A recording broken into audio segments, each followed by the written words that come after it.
Hey, welcome back to my channel. So today I wanted to talk to you about lowering your monthly payments. This is typically when it's a high interest rate year.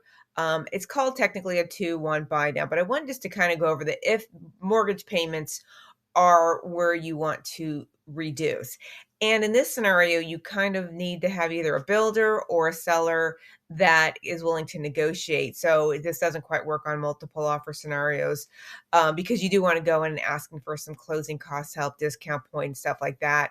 And the reason why this matters versus like let's in this scenario, you're looking at 5,500 is what you're asking the seller to pay for, compared to that $5,500 off the purchase price.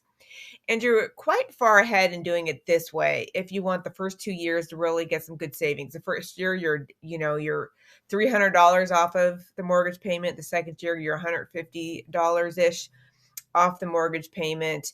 And so this just kind of can get you down the road if we're expecting interest rates, as we have been expecting interest rates to decrease. So kind of with that, just long term, like let's refinance down the road. Regardless, you would have been paying 6.7% interest anyway.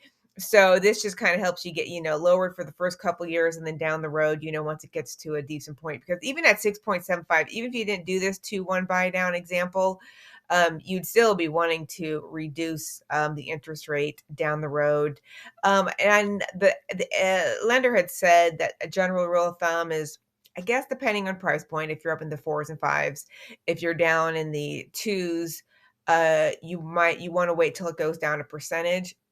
If you're at the 4s and the 5s, you can potentially wait until it goes down like 0.5% because you're still saving, possibly a couple hundred is what, and I'm just regurgitating what her words were.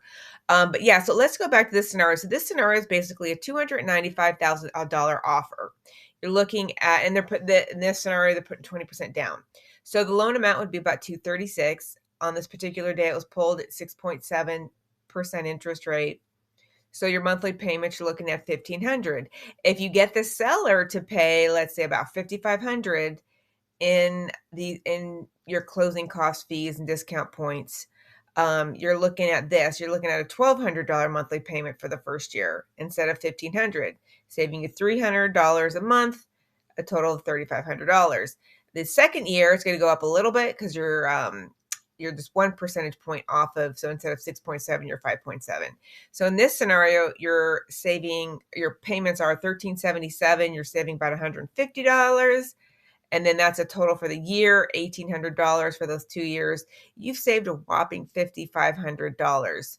And like I was saying, $5,500 goes a long way in this regard compared to $5,500 off the purchase price. Off the purchase price, you get about $20 off a month over 30 years. But who stays in a house 30 years? Don't get me wrong, some people do, but your average person is only in 5-10 years. I know it's up a little bit right now with all the statistics. What is it, 8 or 13-ish years is kind of the average. See people stay in their homes. So $20 per month versus these two, you kind of almost get the recoup it back quicker than this $20 savings of taking $5K off the purchase price. So anyways, if you have more questions on this, I know it's kind of complicated, and if you follow this, it's easier to look at if you're looking at this whole scenario right in front of you. But give me a holler. We can talk more about it. But again, just a great way to reduce monthly payments if that's what you're looking at while these interest rates are where they're at. Thanks for watching. Give me a holler. Talk to you soon.